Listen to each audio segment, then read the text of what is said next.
భారత్కు తాలిబాన్లు మిత్రులుగా మారుతున్నారా అన్న క్వశ్చన్ రైజ్ అయినప్పుడు అవును అనే సంకేతాలు చాలా బలంగా కనిపిస్తున్నాయి.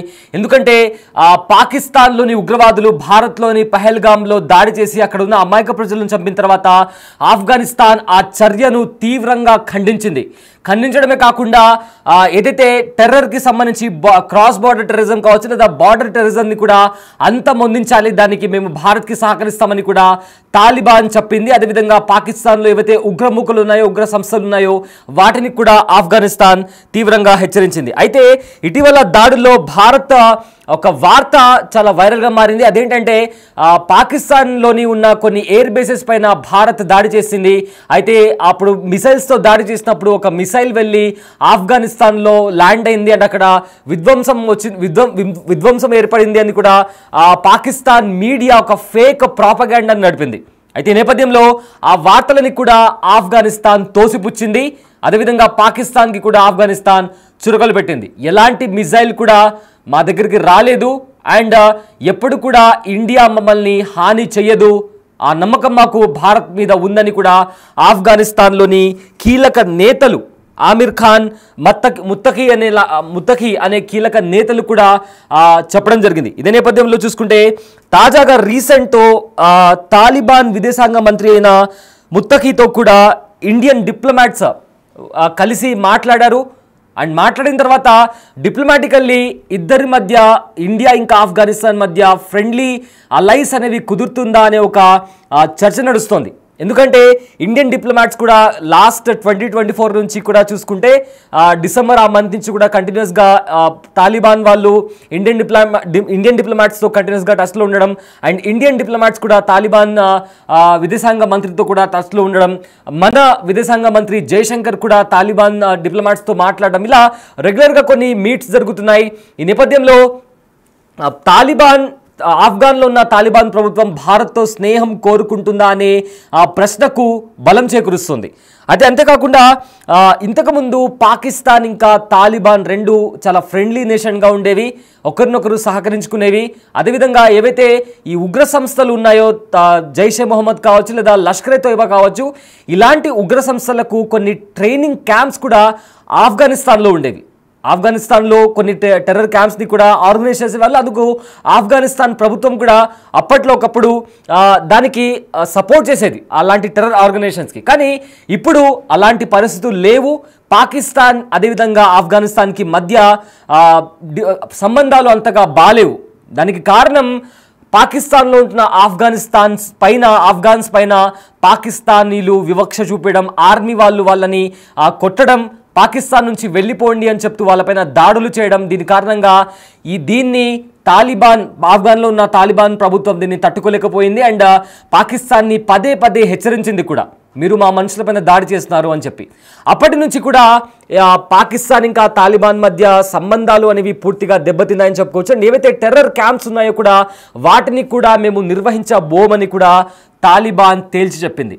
సో అప్పటి నుంచి కూడా పాకిస్తాన్ ఇంకా ఆఫ్ఘనిస్తాన్ మధ్య సంబంధాలు అంతగా బాలేవు. సో ఆ నేపథ్యంలో ప్రజెంట్ ఆఫ్ఘన్ భారత్ సహాయం కోరుతుంది అన్నట్లు కూడా సమాచారం నడుస్తుంది. అండ్ భారత్ ఫ్రెండ్లీ నేషన్గా ఉండాలని కూడా ఆఫ్ఘనిస్తాన్ కోరుతున్నట్లు కూడా తెలుస్తుంది. ఇదే నేపథ్యంలో భారత్ నుంచి కూడా డిప్లొమాట్స్ కావచ్చు, అదేవిధంగా ఎవరైతే ఇండియన్ డిప్లొమాట్స్ కావచ్చు, వీళ్ళు తరచుగా కలవడం, విక్రమ్ మిశ్రీ కూడా దుబాయ్లో ఆఫ్ఘన్కి సంబంధించిన డిప్లొమాట్స్ని కలవడం, అదేవిధంగా ఆఫ్ఘన్కి హ్యూమన్ ఎయిడ్ సప్లై చేయడం, అంటే ఫుడ్ కావచ్చు, వీట్, రైస్, ఇంకా మెడిసిన్స్కి సంబంధించి కూడా ఆఫ్ఘనిస్తాన్కి భారత్ సప్లై చేయడం.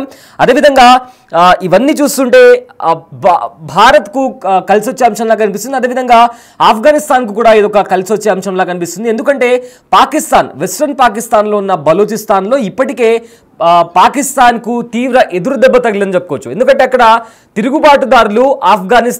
తిరుగుబాటుదారులు పాకిస్తాన్ ఆర్మీ పైన దాడి చేస్తున్నారు. ఖచ్చితంగా వాళ్ళకు ఒక సపరేట్ దేశం వాళ్ళకు ఏర్పాటు చేసి ఇవ్వాలి అని చెప్తూ కూడా రీసెంట్గా వాళ్ళు ఒక స్వాతంత్ర దేశంగా కూడా ప్రకటించుకున్నారు. అండ్ ఐక్యరాజ్య సమితిలో కూడా వాళ్ళని ఒక సెపరేట్ కంట్రీ లాగా పరిగణించాలని కూడా వాళ్ళు ఐక్యరాజ్య సమితిలో వాళ్ళొక లెటర్ని కూడా పంపించారు. అండ్ అదేవిధంగా భారత్ మాకు సహాయం చేయాలి, భారత్తో మాకు స్నేహబద్ధం కావాలి, మేము పాకిస్తాన్ లాగా కాదు, ఉగ్రవాదాన్ని అణచివేయడానికి మేము కూడా మిమ్మల్ని సహకరిస్తామంటూ కూడా బలోచిస్తాన్ లిబరేషన్ ఆర్మీ అదేవిధంగా బలోచ్లోని ముఖ్య నేతలు భారత్ని కోరడం జరిగింది. సో వెస్ట్రన్ పాకిస్తాన్కి దగ్గరలో ఆఫ్ఘనిస్తాన్ ఉంది. ఇప్పుడు ఆఫ్ఘనిస్తాన్ కూడా పాకిస్తాన్కి అంత ఫ్రెండ్లీ నేషన్ కాదు కాబట్టి మొత్తం మీద చూసుకుంటే అటు బలోచిస్తాన్ కావచ్చు ఆర్ ఆఫ్ఘనిస్తాన్ కావచ్చు కంప్లీట్లీ టువర్డ్స్ భారత్ వైపు చూస్తున్నాయి. అండ్ భారత్ని ఫ్రెండ్లీ నేషన్ లాగా అంటే డిప్లొమాటికల్లీ ఫ్రెండ్లీ అలైస్ లాగా ఫామ్ అవ్వాలని కూడా చూస్తున్నారు. అయితే మొత్తం మీద ఇది అఫీషియల్ ఇన్ఫర్మేషన్ కానప్పటికీ కూడా ఏవైతే Afghan diplomats are Indian diplomats కంటిన్యూస్గా కలుస్తున్నారో అండ్ పహల్గామ్ దాడి తర్వాత దీనికి సంబంధించి ఎప్పుడైతే తాలిబాన్ ఆఫ్ఘనిస్తాన్లో ఉన్న తాలిబాన్ ప్రభుత్వం ఎప్పుడైతే దాన్ని ఖండించి బార్డర్ టెర్రరిజాన్ని అంతం చేయాలి అని చెప్పి ఎప్పుడైతే ఆఫ్ఘనిస్తాన్ ఆ మాట నిందో పాకిస్తాన్లో ఉన్న టెర్రరిజాన్ని అంతం చేయాలని చెప్పి ఆఫ్ఘనిస్తాన్ చెప్పిందో అండ్ ఎప్పుడైతే ఖండించిందో పహల్గామ్ దాడికి అప్పటి నుంచి కూడా ఆఫ్ఘన్తో భారత్ మంచి సంబంధాలు ఏర్పడుతున్నట్టు కూడా చాలా స్పష్టంగా కనిపిస్తున్నాయి. అయితే అంతేకాకుండా టెర్రరిజాన్ని కూడా ఆఫ్ఘనిస్తాన్ బ్లాక్ చేస్తామని అన్నట్లు కూడా ఇప్పటికే తెలుస్తోంది.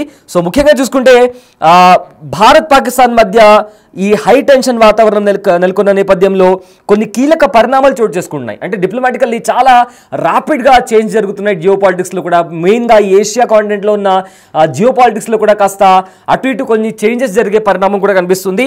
సో ఎవరైతే ఆఫ్ఘన్లోని తాలిబాన్ ప్రభుత్వంలో తాత్కాలిక విదేశాంగ మంత్రిగా ఉన్న ఆమీర్ ఖాన్ ముత్తఖీతో భారత విదేశీ వ్యవహారాల శాఖ మంత్రి ఎస్ జయశంకర్ ఫోన్లో కూడా మాట్లాడారు. అదేవిధంగా పహల్గామ్ ఉగ్రదాడిని తాలిబాన్లు ఖండించడాన్ని కూడా జయశంకర్ స్వాగతించారు. ఈ విషయాన్ని కేంద్ర మంత్రి ఎక్స్ వేదికగా కూడా ఆయన పోస్ట్ చేయడం కూడా జరిగింది. సో తాలిబాన్ ప్రభుత్వంలో న్యూఢిల్లీ మంత్రిత్వ స్థాయి చర్చలు జరపడం ఇదే ఫస్ట్ టైం. అంటే ఇంతకు ముందు కూడా న్యూఢిల్లీలో ఇలాంటి ఒక మీట్ జరగడం అనేది ఇంతకుముందు ఎప్పుడు జరగలేదు. చరిత్రలో మొట్టమొదటిసారి ఇలాంటి ఒక మీటింగ్ జరిగింది. అయితే దీంతో కూడా ప్రాధాన్యత సంతరించుకుంది. అయితే ఆఫ్ఘన్ తాత్కాలిక విదేశాంగ మంత్రి ఆమీర్ ఖాన్తో మంచి సంభాషణ జరిగింది. పహల్గామ్ ఉగ్రదాడిని ఆయన ఖండించడం ఎంతో మేము దాన్ని అప్రిషియేట్ చేస్తున్నాము. భారత్ ఆఫ్ఘనిస్తాన్ మధ్య విభేదాలు సృష్టించేందుకు ఇటీవల అవాస్తవ అదేవిధంగా ప్రూఫ్ లేని కొన్ని ఫేక్ ప్రాపగాండా ప్రచారం జరుగుతోంది. దాన్ని ఆయన తోసిపుచ్చడాన్ని స్వాగతిస్తున్న ఆఫ్ఘన్ ప్రజలతో మా స్నేహబంధాన్ని కొనసాగిస్తాం, వారి అభివృద్ధికి నిరంతర మద్దతు అందజేస్తాం అంటూ కూడా ఇరు దేశాల మధ్య పరస్పర సహకారాన్ని మరింత ముందుకు తీసుకెళ్లే అంశంపైన మేము చర్చలు జరిపామని కూడా జయశంకర్ తాను పోస్ట్ చేసిన ఎక్స్ వేదికలో కూడా తాను పోస్ట్ చేయడం జరిగింది. సో మొత్తం మీద ప్రజెంట్ పహల్గామ్లో ఉగ్రదాడి జరిగిన తర్వాత చాలా పరిణామాలు చోటు చేసుకున్నాయి. ఇటు పాకిస్తాన్ ఇటు భారత్లో కూడా చాలా పరిణామాలు చోటు చేసుకున్నాయి. అటు బలూచిస్తాన్ కూడా పాకిస్తాన్ మీద అటాక్ చేయడం అండ్ ఆఫ్ఘన్లో ఉన్న తాలిబాన్లు కూడా ఏదైతే పహల్గామ్లో ఉగ్రదాడి జరిగిందో దానిపైన తీవ్రంగా ఖండించడం అండ్ దాంతోపాటు మేము ఆఫ్ఘనిస్తాన్ ప్రజల కోసం కూడా మేము మా తరపు నుంచి ఏం చేయగలగాలో చేస్తామని కూడా భారత్ నుంచి కూడా ఒక ఫ్రెండ్లీ గెస్చర్ అనేది ఇప్పుడు కనిపిస్తుంది. సో మొత్తం మీద చూసుకుంటే ప్రజెంట్ ఆఫ్ఘన్ ఇంకా భారత్ మధ్య జరుగుతున్న పరిణామాలు ప్రజెంట్ అయితే ప్రాధాన్యత సంతరించుకున్నాయి అని చెప్పుకోవచ్చు.